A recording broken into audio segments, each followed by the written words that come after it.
আল্লাহ তাআলা রব্বুল আলামিন বলেন, ইস্তাহওয়াজা আলাইহিমুশ শাইতান ফাআনসাহুম যিকরাল্লাহ উলাইকা হিজবুশ শাইতান। আল্লাহ বলেন, এমন কিছু মানুষ রয়েছে যাদের অন্তরে শয়তান আসন গেড়ে বসেছে।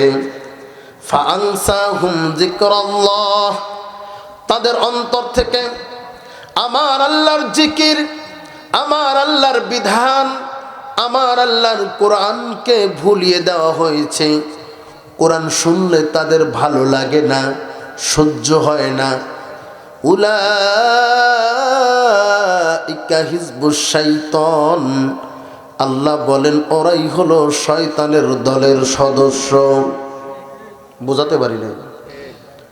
তার মানে বোঝা যায় যারা আল্লাহর কোরআনের বিরোধিতা করবে তারা কার সদস্য?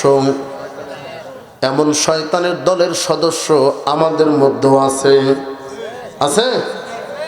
চেহারা চুরুত কত সুন্দর, ভালো, দুনিয়ার সব কিছুই তার ভালো লাগে, সব কথা ভালো লাগে, নাচ গান থেকে শুরু করে অশ্লীল সব কিছুতে মজা পায়, কিন্তু কোরআনের কথা শুনলেই তার কলিজা জ্বলে যায়। কেন জ্বলে? কারণ আছে না? আল্লাহ বলেন এই জন্য জ্বলে, ফি কুলুবিহিম মারাদুন, ওদের অন্তরগুলা পচা। ওদের অন্তর কি? ওদের অন্তর পচা, রোগাক্রান্ত অন্তর। মানুষ যখন রোগাক্রান্ত হয়, জ্বরে যদি আক্রান্ত হয়, কোনো খাবার কিন্তু তার কাছে ভালো লাগে না। কথা ঠিক আছে? আমার দিকে কান্দেন, ভূমিকা করার সময় আমার নাই। 11:15 বাজে, এখন ভূমিকা করে আমি সময় নষ্ট করতে চাচ্ছি না। যতক্ষণ কথা বলবো, বাংলাদেশে কথা বলার দুইটা পলিসি, এক অল্প সময় বেশি কথা, আরেকটা হলো বেশি সময় অল্প কথা বলা।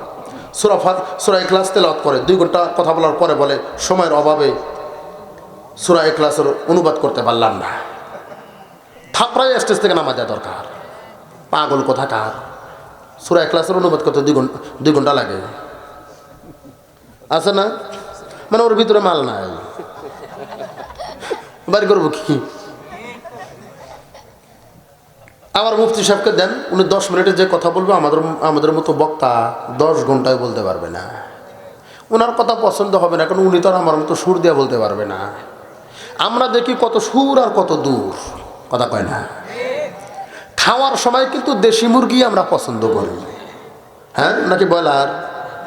দেশি না ব্রয়লার? 7 ঘন্টার বেশি দেশির না, কিন্তু বক্তার বেলায় আমরা দেশি পছন্দ করি না, ব্রয়লার নিয়ে আসি। এই জন্য ব্রয়লার আইসা যখন একটু গরম হয়, ব্রয়লার মুরগির গোশত যেমন আউলাইয়া যায়, ও বক্তাও আউলা জ্বলা হয়ে যায়। সময় নষ্ট করতে পারবো না। কথা বলার 2টি পলিসি, আমি দ্বিতীয়টি অবলম্বন করব, অল্প সময় বেশি কথা বলার চেষ্টা করবো ইনশাআল্লাহ। না আপনারা আমাকে যদি সাপোর্ট না দেন আমি কিন্তু কথা বলতে পারবো না। দেবেন তো ইনশাআল্লাহ? যেটা বলতেছিলাম, দুনিয়ার সব কিছু ভালো লাগে, কোরআন কেন ভালো লাগে না? আমি বলি না, আল্লাহ বলেন ফি কুলুবিহিম মারাদুন। এই জন্য ভালো লাগে না কারণ ওর অন্তরটা পচা, অন্তর রোগাক্রান্ত। দুনিয়ার অশ্লীল গুনাহের কাজ যত বেশি করে, আল্লাহ বলেন ফাজাদাহুমুল্লাহু মারাদা, আমি আল্লাহ তাআলা রব্বুল আলামিন অন্তরের পচন রোগ আরো বাড়ায়া দেই। নাউজুবিল্লাহ বলবেন না? আপনাদের আরো সহজভাবে বুঝাই, হুজুর রাগ করবেন না। বাস্তবতার আলোকে কিছু উদাহরণ দিয়ে কথা বলি। মনে করেন আল্লাহ ওনাকে সুস্থতার নিয়ামত দান করুন। মনে করেন হুজুর অসুস্থ, আমরা ওনাকে দেখতে গেলাম, বাজার থেকে আপেল, কমলা, আঙ্গুর, ফলের জুস নিয়ে গেলাম। আপেল কেটে ওনার মুখে দেই, বলে ভালো লাগে না। একটা কমলার কোষ মুখে দেই, ভালো লাগে না। আঙ্গুরের একটা দানা দেই, ভালো লাগে না। ফলের জুস দেই, ভালো লাগে না। কিন্তু রাখার সাথে সাথে ওনার বাড়িতে যে ল্যাংটা 2টা বাচ্চা আছে, একটাও রাখে না, সবগুলো উনে। এখন বলেন তো দেখি, আপেল কমলা খারাপ নাকি ওনার মুখ খারাপ? এটা তো বুঝছেন। অনুরূপ ভাবে তার মানে বোঝা যায় আপেল কমলা ভালো ভালো খাবার ভালো না লাগার কারণ হলো উনি অসুস্থ। ওনার এখন চিকিৎসা প্রয়োজন। ঠিক তেমনই কোরআনের কথা বলেই ভালো লাগে না, ওটা অসুস্থ। বুঝছেন তো আমার কথা? হাদিসের কথা বলি ভালো লাগে না, ওটা অসুস্থ। নামাজের কথা বলি ভালো লাগে না, ওটা অসুস্থ। ইসলামী আন্দোলনের কথা বলি ভালো লাগে না, ওটা অসুস্থ। ইসলামী রাষ্ট্রনীতির কথা বলি ভালো লাগে না, ওটা অসুস্থ। ইসলামী রাজনীতির কথা বলি ভালো লাগে না, ওটা অসুস্থ। ইসলামী অর্থনীতির কথা বলি ভালো লাগে না, ওটা অসুস্থ। এমন অসুস্থ ব্যক্তিদের রাজনৈতিক ময়দানে মানায় না, এদেরকে পাবনা মেন্টাল হাসপাতালে ভর্তি করা দরকার।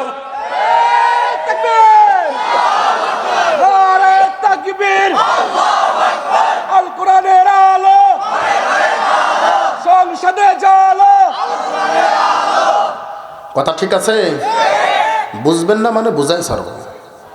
আজকে ওয়াজ হবে না, ক্লাস হবে ইনশাআল্লাহ। পাগলগুলো বলে কোরআনে নাকি ইসলামী রাজনীতির কথা নাই, অথচ আমার আল্লাহ বলেছেন নাজ্জালনা আলাইকাল কিতাবা তিবয়ানাল লিকুল্লি শাই হুদা ওয়া রাহমাতাও ওয়া বুশরা লিল মুসলিমিন। আল্লাহ বলেন আমার হাবিব, আমার বন্ধু, আমার দোস্ত, এমন একটি কিতাব আমি আপনার নিকটে নাজিল করেছি। তিবয়ানাল লিকুল্লি শাই, বয়ানের বহু বছর হলো তিবিয়ান। আমি প্রত্যেকটা বিষয় পুঙ্খানুপুঙ্খভাবে বর্ণনা করেছি। আমার আল্লাহ সব কিছুই বর্ণনা করেছেন, শুধু বাংলাদেশের কথাই বলে নাই। বলে নাই? এদেশের কথা মনে হয় কোরআনে নাই। আছে? শুধু কি আছে? আল্লাহ বাংলাদেশ নামে একটা সূরা নাজিল করছে, সূরাতুল বাংলাদেশ। সুবহানাল্লাহ বলবেন না?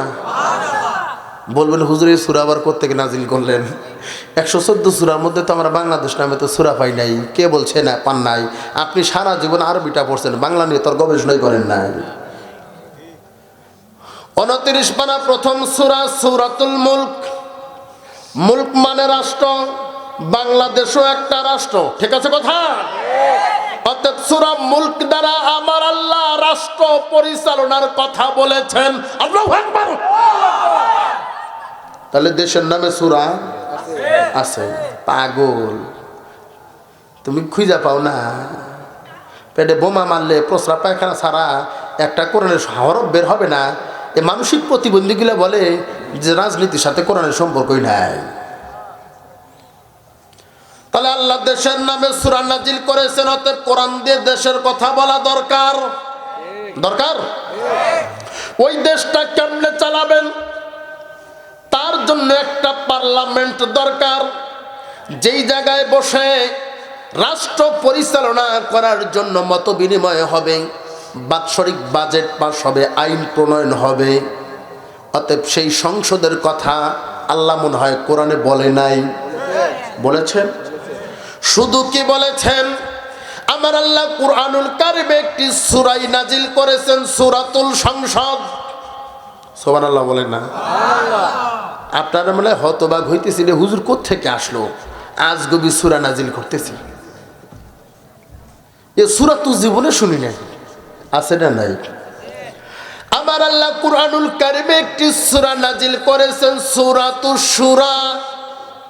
শুরা মানেই সংসদ ভবন। হুজুর ঠিক আছে কথা? হুজুর পাশে আছে তো আমরা একটু হিসাব করে কথা বলা লাগে। সূরাতুশ শুরা, শুরা মানেই সংসদ ভবন। অতএব দেশের নামে সূরা আছে, দেশের কথা বলা দরকার। সংসদের নামে সূরা আছে, সংসদের কথা বলাও দরকার। ওই সংসদে 360টা চেয়ার থাকবে, এটা মনে হয় আল্লাহ জানেই না। জানেন? তাহলে চেয়ারের কথা বলা দরকার। কথা কয় না, বলা দরকার। আল্লাহ কি বলেছেন? বলেছেন মানে একটা জলিল ফজিলতপূর্ণ একটি দামি আয়াত নাজিল করেছেন, আয়াতুল কুরসি। সুবহানাল্লাহ বলটা। কুরসি মানে চেয়ার। অতএব চেয়ারের কথাও আছে। ওই চেয়ারে বসাবেন কাদেরকে, এমন কথা কি আল্লাহ বলে নাই? বলেছে? বাঙালি এক আজব চিজ। এরা 10 টাকার সরিষার তেল কিনতে যায়, 3 বার নাকে ডলা দিয়ে দেখে তেলের ঝাঁজ ঠিক আছে কিনা। একটা মাটির হাড়ির দাম 15 টাকা, চতুর্পাশ পাশে থাপড়ায় পরীক্ষা করে হাড়ি ঠিক আছে কিনা। আমি কি ভুল বললাম? যেই পরিমাণ থাপ্পড় দেয় মাটির হাড়ি কিনতে, 30 টাকা যদি হাড়ির দাম হয়, 15 টাকা যদি হাড়ির দাম হয়, 30 টাকা থাপ্পড়ই দেয়, ঠিক না? তুমি তেল কিনতে যায় 3 বার নাকে ডলা দিয়া পরীক্ষা করলাম, মাটির হাড়ি কিনতে যায় চতুর্পাশে থাপড়ায়া পরীক্ষা করলাম, অথচ নেতা নির্বাচনের সময় একটা বারও পরীক্ষা করলা না তোমার নেতা কোরআন মানে কিনা, তোমার নেতা রাসূলের আদর্শ মানে কিনা। শুধু দাড়ি টুপি পাঞ্জাবি আর নির্বাচনের আগে সালাম দেখেই ভোট দেওয়া যাবে না, কথা কয় না? এক বেচারা দীর্ঘদিন সৌদি আরবে ছিল, উনি দেশে আসবে, চিন্তা করলো সৌদির পোশাক যদি না নিয়ে যায় তাহলে তার মানুষ বুঝতে পারবে না যে আমি সৌদিতে ছিলাম। আছে না এমন কিছু লোক? বেচারা সৌদি আরবের পোশাক হলো লম্বা জুব্বা, রাস্তার মুছিও লম্বা জুব্বা পরে।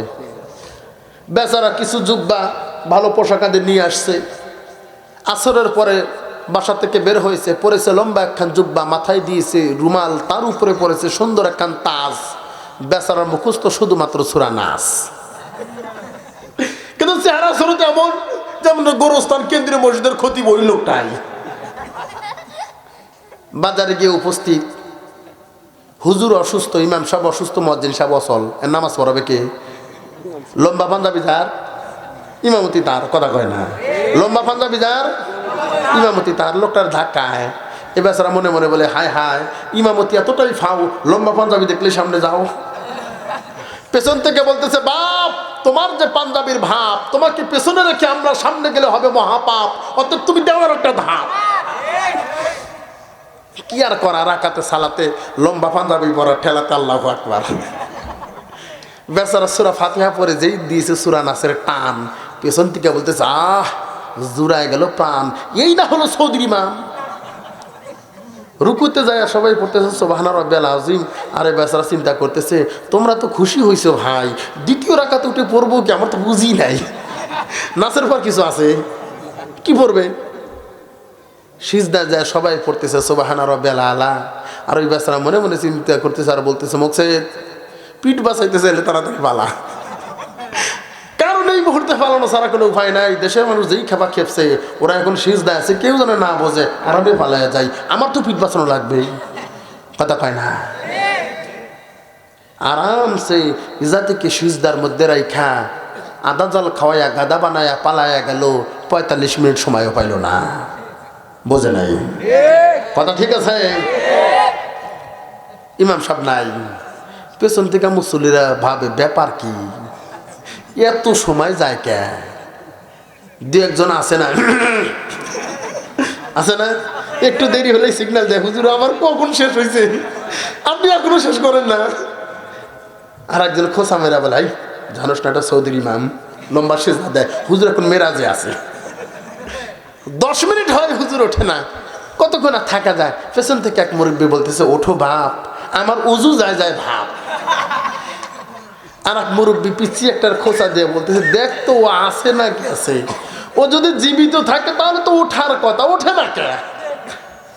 পিছিয়ে একটা দাঁড়ায় বলতেছে ওঠেন কাকা, ওঠেন কাকা, মেম্বার ফাঁকা, মেম্বার ফাঁকা, কিয়ামত পর্যন্ত সিজদায় থাকলে এই সিজদা থেকে তোলার ইমাম আর নাই। ইমাম কি করছে? পালাইছে। সবাই উঠে চিন্তা করে হায় হায়, যে ইমাম রে এত সুন্দর লেবাস সুরত দেখা ইমাম বানায় সামনে দিলাম, ইমাম আমাদেরকে রাইখা এতিম বানায় এইভাবে পালায়া গেল, মাও পালায়া গেছে, আর এতিমগুলো এখন দেশে কান্নাকাটি করতেছে, ঠিক আছে কথা? হ্যাঁ, আচ্ছা বলেন তো দেখি, যে ইমাম পালায়া গেল ওই ইমামের জন্য কি এখনো অপেক্ষা করা যায়? তাহলে কি করা দরকার? নতুন একটা ইমাম। কেমন ইমাম? যোগ্য ইমাম, নতুন একটা। হঠাৎ করে টুপি পাঞ্জাবি পরে ইমাম সাজলে তো হবে না, ইমামতি করার মতো যোগ্য একজন ইমাম এখন আমাদের দরকার, কথা ঠিক আছে? এজন্য এখন থেকে আর নির্বাচনের আগে টুপি পাঞ্জাবি দেখলে হবে না, বরং সত্যিকারের চরিত্রবান ব্যক্তিদেরকে ওই চেয়ারে বসাতে হবে, কথা ঠিক আছে? হ্যাঁ, বুঝবেন না মানে। এজন্য আসুন, আল্লাহ বলতেছেন শোনো, যারা আবার কোরআনের বিরোধিতা করে, ইসলামী আইনের বিরোধিতা করে, ওরা দেখতে মানুষের মতো হলেও আসলে ওরা মানুষ না। তাহলে তারা কারা? আল্লাহ বলেন উলাইকা কাল আনআম, ওরা হলো চতুষ্পদ জন্তু, জানোয়ার। এতটুকু বললেই তো যথেষ্ট ছিল। আল্লাহ আরেকটু বাড়ায়া বললেন বালহুম আদল, তার চাইতে নিকৃষ্ট। এই আয়াতটা আমি যতবার পড়েছি ততবার হতবাক হয়েছি। আমার আল্লাহ আদমকে সৃষ্টি করে সমস্ত মাখলুকাতের উপরে শ্রেষ্ঠত্ব দান করলেন, আবার সে আদম সন্তানকে সবচাইতে নিকৃষ্ট বললেন। কারণ আছে না নাই? আমি একটু বাস্তবতার নিরিখে আপনাদেরকে বোঝায় দেই। বর্তমান গরু ছাগলের হাটে যাবেন, আমার ধারণা ৩,০০০ টাকার নিচে একটা ছাগলের বাচ্চাও পাওয়া যাবে না। তার মানে একটা ছাগলের বাচ্চার দাম কত? ৩,০০০। দেশ স্বাধীন হওয়ার পর থেকে এখন পর্যন্ত কত নির্বাচন আসলো গেল, সংসদ নির্বাচন, উপজেলা নির্বাচন, জেলা নির্বাচন, ইউনিয়ন নির্বাচন, কত নির্বাচন আমরা দেখেছি। আমাদের দেশে এমনও বুজুর্গ আছে 5 ওয়াক্ত নামাজ পড়ে, বছরে চিল্লা দেয়, মাসে 3 দিনের তাবলিগে যায়, টঙ্গীর ইস্তেমায় যায়, পীরের দরবারে যায়, পাগড়ি মাথায় ছাড়া হাঁটে না, 100 দানার তসবি হলে চলে না, গলার মধ্যে 1000 দানার তসবি নিয়ে ঘুরে বেড়ায়, তাহাজ্জুদ পরে কপালটা ফাটিয়েছে। এমন ব্যক্তিদেরকেও আমরা দেখেছি মসজিদ থেকে বের হয়ে 1000 টাকার বিনিময়ে ভোটটা বিক্রি করেছে। কথা ঠিক আছে? ভোট বিক্রি করা মানে নিজেকে বিক্রি করা, নিজের ইমানটা বিক্রি করা। তাহলে যেই লোকটা 1000 টাকার বিনিময়ে ভোট বিক্রি করলো, এমন বুজুর্গকে আমরা দেখি নাই। দেখেন না? আচ্ছা, ওটা কি বুজুর্গ বলা যায়? ওটা বুজুর্গ না বেজির গু? ওটা বেজির গু। কিসের বুজুর্গ? তাহলে ওই বেজির গুর দাম কত? 1000। ওর দাম কত? ছাগলের বাচ্চার দাম কত? কার দাম বেশি? হ্যাঁ, আমি বলি ও বুজুর্গ, তোমার নামাজ, তোমার রোজা, তোমার হজ, তোমার যাকাত, তোমার কোরবানি, তোমার তাবলিগ, তোমার চিল্লা, তোমার টুপি, তোমার পাগড়ি, তোমার তাহাজ্জুদ, তোমাকে ইমানদার বানানো তো দূরের কথা, মুসলমান বানানো তো দূরের কথা, মানুষ বানানো তো দূরের কথা, 3000 টাকা দামের ছাগলের বাচ্চাও বানাতে পারে নাই।